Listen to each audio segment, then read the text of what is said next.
Commercial real estate videos are brought to you by Bull Realty. When your business requires proven performance, contact Bull Realty.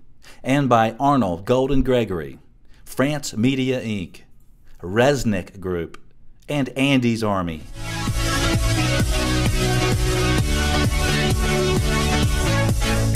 Welcome back. I'm Michael Bull, and this is America's Commercial Real Estate Show. If you'd like to know the absolute latest on any commercial real estate related subjects, check out our show podcast. We recently produced shows on the apartment market, the industrial market, and the retail market. We also did a very informative show on CMBS loan workouts. You've got to catch that one. There are lots of interesting shows to choose from. Just click the tab Shows on Demand at commercialrealestateshow.com. Well, our topic today is corporate office tenant strategies. Please welcome my next guest, Bob Chodos, Principal, Colliers International, Chicago. With a career spanning over 30 years and 13 million square feet, he has completed assignments valued at more than $7 billion. Bob has also been known to be called the super broker of Chicago. Bob, thanks for joining us today. Thanks for inviting me. Happy to be here. Well, it's great to have the super broker on the phone here, and I appreciate you joining us. And Bob, I'd like to get right into it. What are some of the mistakes that an office tenant should avoid in a lease negotiation, relocation, or renewal? Well, that's a very big question. Generally speaking, in our industry, we would say upfront, not hiring a real estate advisor. Many tenants or some tenants try to go it alone, if you will. Mm-hmm. And then some would say not hiring one that's tenant focused and a real player in the user side of the business. But we would say not hiring Team Chodos and of course hiring Colliers is the biggest mistake. Right. So all kidding aside, I think that the three major focal points that we see users today missing on sometimes, and that is that they really focus on the transactional aspect of a real estate decision, and they don't necessarily focus on what goes on in the real estate for their business, because that's where the real money resides. A lease could be valued at 6 or 7% of their cost of doing business annually, but the 85% of their cost, their people and their processes that reside in the real estate is where the real money is to be made. And so we see firms that don't sort of focus on that aspect of a project missing the boat sometimes, and then not addressing the non-economic things that go on in a lease. There are numerous risks that leases put onto a business, and subleasing and assignment and force majeure risks and things about options for contraction, expansion, termination. Not focusing on those and really just looking at the economics can be a mistake.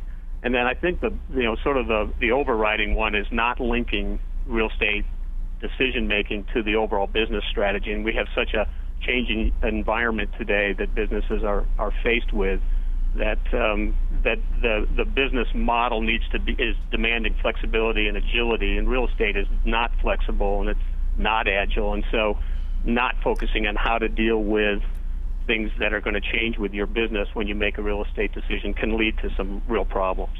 Right. Well, those are excellent tips, Bob. And let's talk about Chicago for a moment. If I was going to bring a corporate headquarters to Chicago, what's the draw there? What am I going to like? Well, it's I think the thing about Chicago that makes it a wonderful city for corporations to relocate to or to reside within if they're already here is that we have one of the strongest labor pools in the Midwest, and really a very strong labor pool nationally if you compare us to other major urban centers. And we're a real global 24-hour city these days. Our mayor for the last 20 years worked very hard to make the downtown market area vibrant, and his efforts were successful. We've had hundreds of thousands of households move back into the city over the last decade or two, and so that in and of itself brings the labor pool into the core market area. A lot of infrastructure has been installed in our city that makes it very desirable. I sit in my office and look at the new Wacker Drive construction that's being completed on the north-south leg of Wacker Drive. It's a $500 million project that has made transportation around the rim of our city much easier. And then I think the central location in the U.S. and the access to public transportation that comes from sort of a hub and spoke system that brings people from the suburban region down to the core marketplace in a pretty efficient fashion.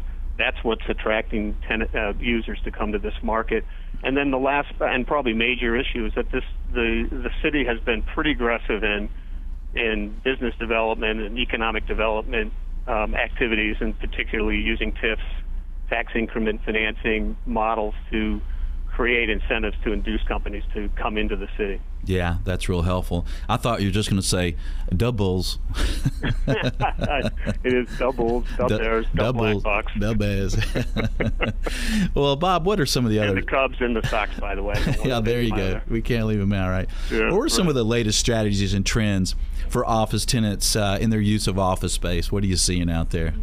Well, it's a very dynamic time in the real estate business, and I think that the introduction of alternate occupancy strategies into how people use real estate are really gaining a lot of traction. If you look at the business consultancies, the Deloittes and the Ernsts and of the world, where they have introduced hoteling and universal office sizing, that is starting to expand into the corporate world a lot. People, it's interesting. I've had in the last 72 hours 2 companies ask me this question.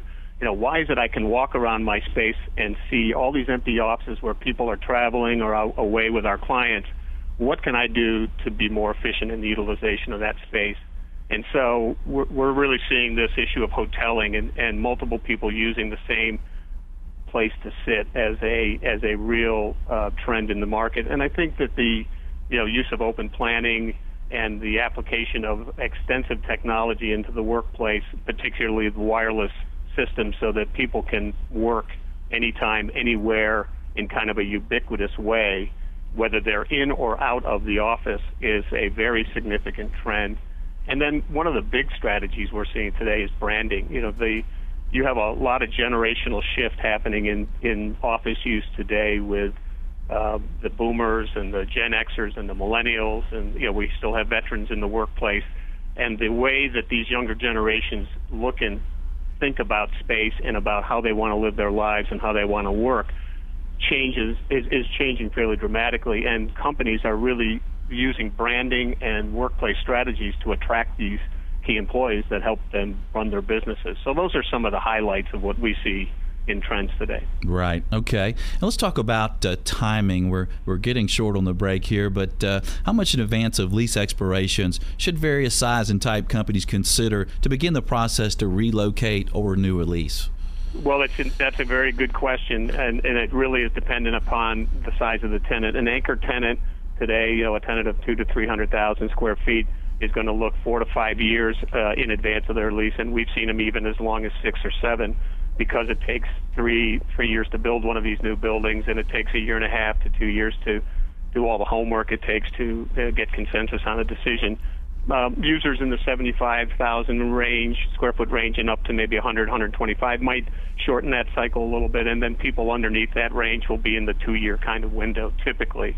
And all of this is predicated if a tenant has a termination right, they're going to jump into the market 2 years in front of that termination right and really start using it as leverage to work with their landlord. All right. Well, those are good tips. Well, Bob, thanks for your time and information today. We sure appreciate it. I appreciate it. Thank you. To reach Bob Chodos, visit Colliers.com or visit CommercialRealEstateShow.com. We have his information there. Well, stay with us. We have more intel headed your way. I'm Michael Bull, and this is the Commercial Real Estate Show. We'll be right back.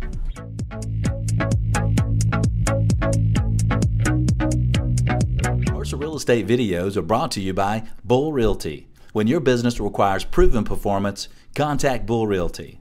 And by Arnold Golden Gregory, France Media Inc., Resnick Group, and Andy's Army.